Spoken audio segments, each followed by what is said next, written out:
The ultimate truth, God, nature, love, awareness, or whatever you want to call it, is directly available. It's patiently waiting to be witnessed and embodied. If you want to find it, turn inward and realize it within yourself. Know directly the immediate truth of your own experience. This is a truth you can't be told. It's a truth you can't accept on faith. And it's a truth you can't work out intellectually or conceptually. You can only know it directly, as an immediate and intimate kind of knowing, a bare knowing. That brings us to today's topic, mindfulness. If you recall, last episode, we began exploring the final arena of training in the Buddha's Noble Eightfold Path, training in cognition, which cultivates and balances three faculties of mind: effort, mindfulness, and concentration. Last time, we covered only the first of these three, effort. Today, then, we'll move on to mindfulness. What is mindfulness? Well, let me first try to describe it more succinctly so you get an idea of what I'm pointing at, and then we can flesh it out more fully. So, mindfulness is an immediate, direct, and present knowing. One that can't be carried into the future, remembered from the past, or written in a book. It can't be contained in a thought. It's a raw or bare awareness, though not a mindless awareness that accompanies all conscious experience, where the lights are simply on. In addition to the lights being on, or the contents of consciousness being illuminated, awareness itself is illuminated. There's an immediate and direct knowing of awareness itself. Finally, mindful awareness has no biases or prejudices. It has no preferences, no likes or dislikes. It doesn't grasp at the pleasant or push the unpleasant away. It allows all things just as they are, without reacting to them. All right, let's flush this out. So first, I said mindfulness is a kind of knowing that is immediate, direct, and present. And you'll often hear many people describe mindfulness as being present, as being in the now. But there's a little bit more to this that may not be obvious, so let's look into it.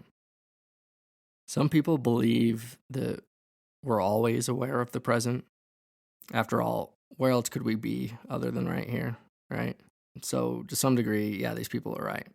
All experience, even our memories and thoughts about the future, they happen right here.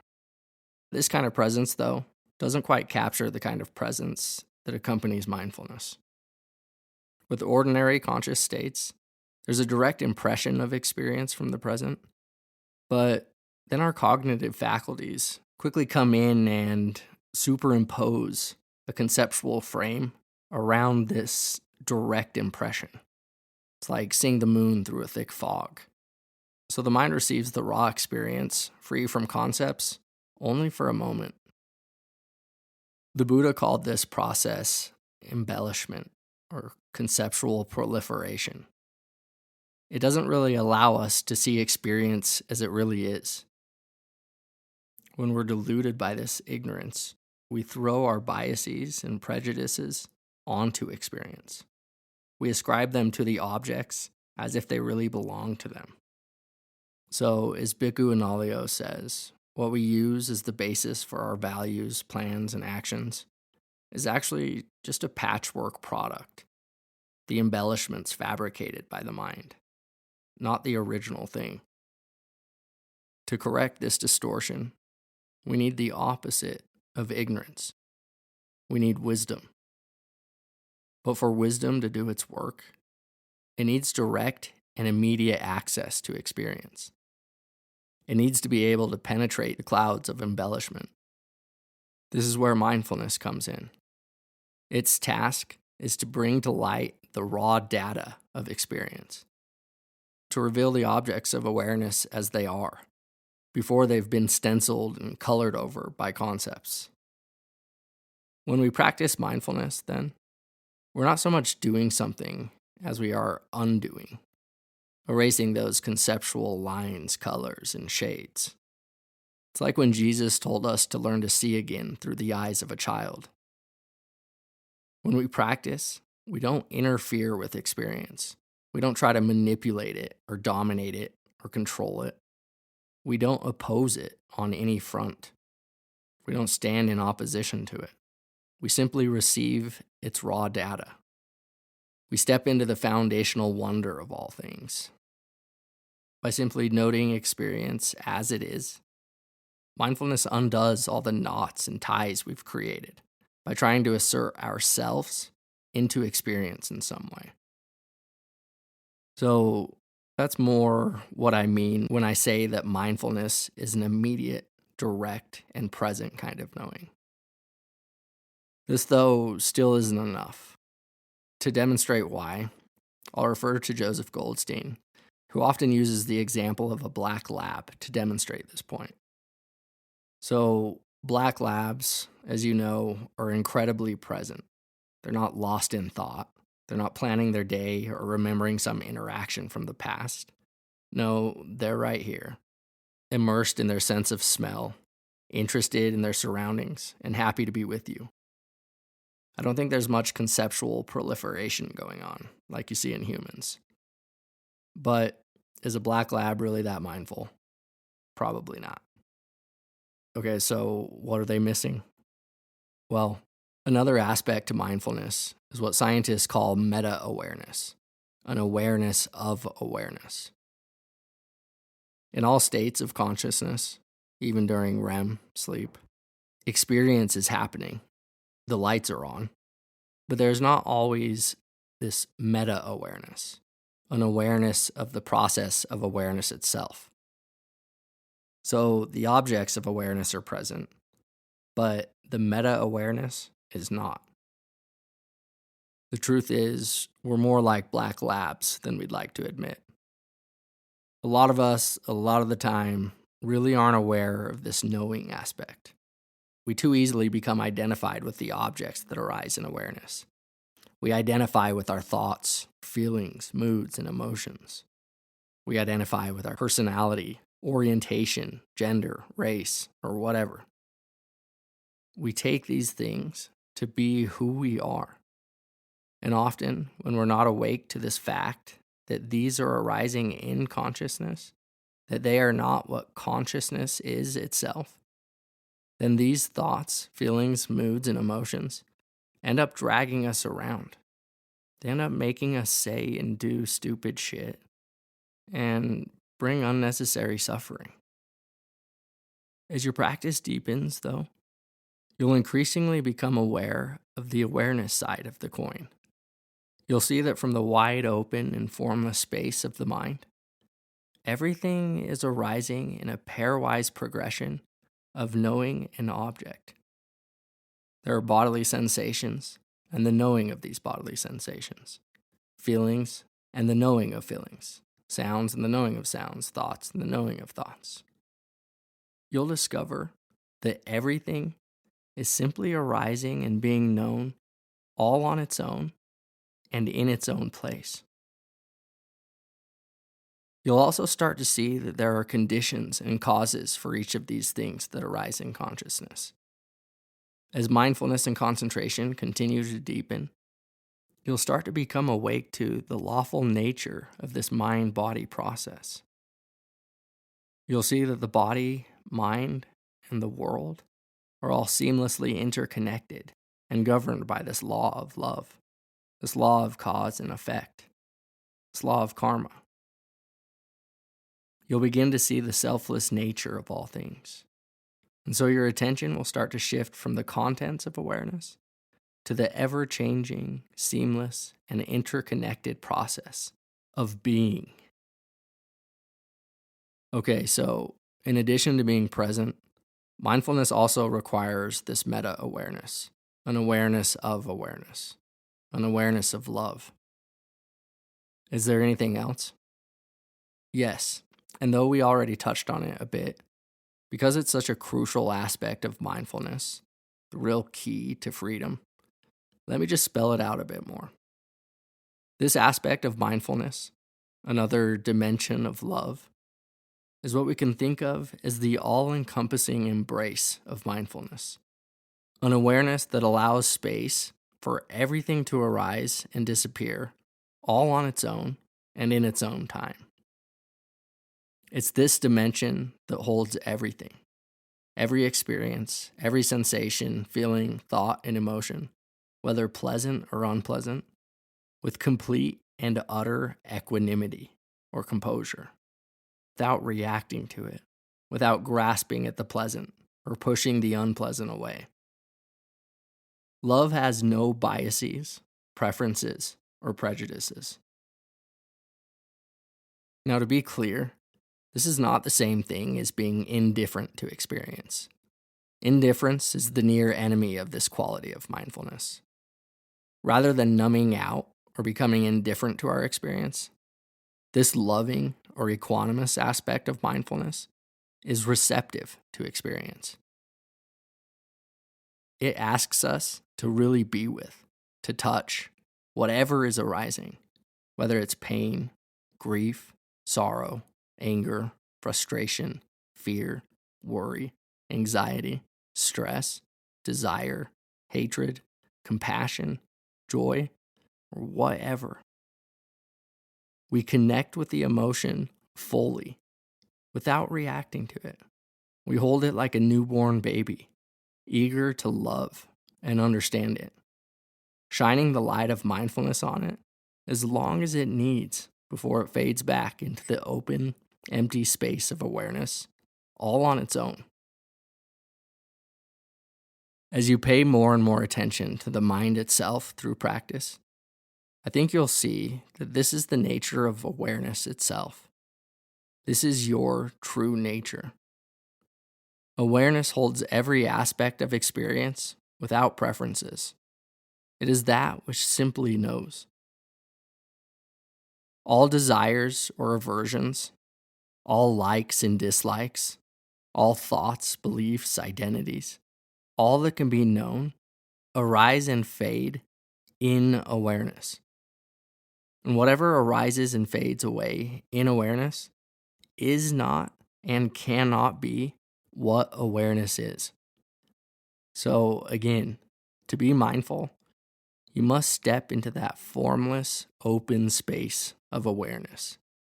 You must occupy it and embody it.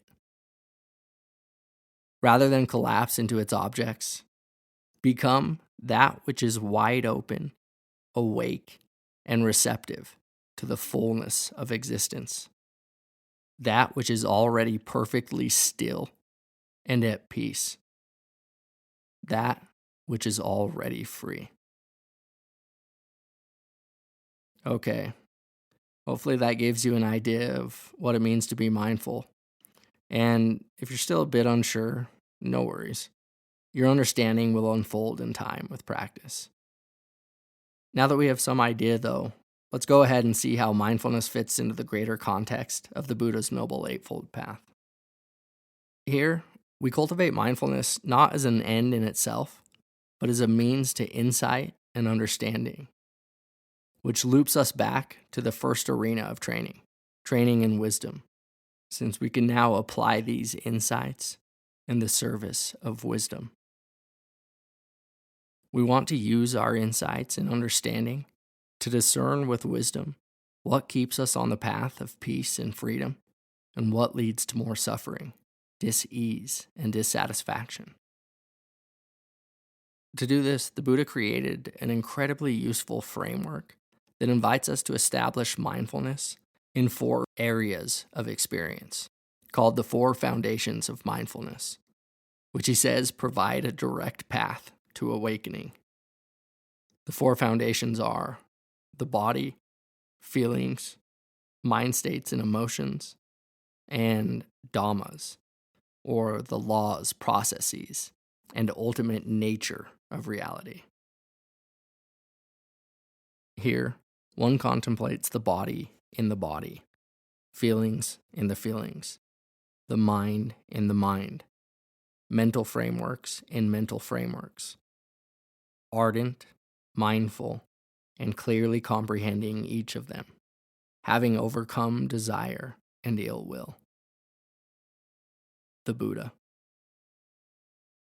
As you can see in this quote, to gain insight and understanding, the Buddha says we need more than mindfulness alone. Yes, we need an egoless alertness that takes a step back from the self, from our desires and aversions, so it can see the true nature of experience without projecting our biases and preferences onto it. But we also need the intellect, or the ego, to be held in mindfulness, to be held in love. Remember, love or mindfulness doesn't exclude anything. The ego often gets a bad rap because it certainly can and does cause a lot of problems for us. In fact, all of our problems. But as the humble philosophical giant Karl Popper said, that's what life is. All life is problem solving. The Buddha called this dukkha, an essential mark of existence. It's the ego that allows us to operate in this world. It's the ego that allows us to comprehend ourselves, our actions, and our aims. It's the ego that can point our way back to love. This may seem contradictory, since I've already said love or mindfulness requires an immediate, non-conceptual kind of knowing. So let me flesh this out a bit. If you grew up in a Christian frame, you can think of it as the fall of Adam and Eve, a necessary part of the human journey. Before a child is born out of the oblivion of oneness, it's unaware of itself, unaware of love, unaware of anything. And even until about the age of 2, until a child first becomes self-conscious, she remains with God. It's here, then, that she meets her fall. She must fall away from God and into the world of me, myself, and I. Into the world of desire, aversion, and delusion. Only then can she make her way back to God with full awareness of God, herself, and their union, or atonement, at one-ment. Without this fall, there would be no yin and yang, no self and other, no world of things. Without the fall of Adam and Eve, there would be no relative world. There would be no comprehension, no hard conceptual stone to sharpen up the images of the world around you. We would live in a monistic oblivion. So to bring this back to the Noble Eightfold Path, to clearly comprehend means we need to comprehend the frameworks, the views and beliefs that propel us. We need to see clearly the maps that navigate us through this mysterious floating world, like the Noble Eightfold Path. We need to comprehend which lens we're using to look at everything. Are we seeing through the lens of mindfulness? Or are we seeing and relating to things through desire, hatred, or delusion? Some other subtle views or lenses we often find ourselves in are what I like to call the shopping lens, the comparing lens, the Tinder lens, and the pity lens. Clear comprehension requires us to become aware of these subtle frames. This is going to take time. These are almost subconscious, under the surface in some way. I think it's relevant to note here that even in the history of Western science or epistemology, this notion of requiring a lens to view the world was very hard to understand, even among some of the greatest thinkers. Since Locke and Hume, and even Aristotle, the tabula rasa, or blank slate theory, which views our minds as passively receiving information, that our senses are passively receiving data from the world, has dominated much of scientific thinking. There were some like Charles Darwin who said, How odd it is that anyone should not see that all observation must be for or against some view. But science didn't really understand that we have to view everything from a certain frame until the humble giant Karl Popper established an open cyclical epistemology of conjecture and refutation. To highlight this point, on the first day of class, Popper would ask his students simply to observe.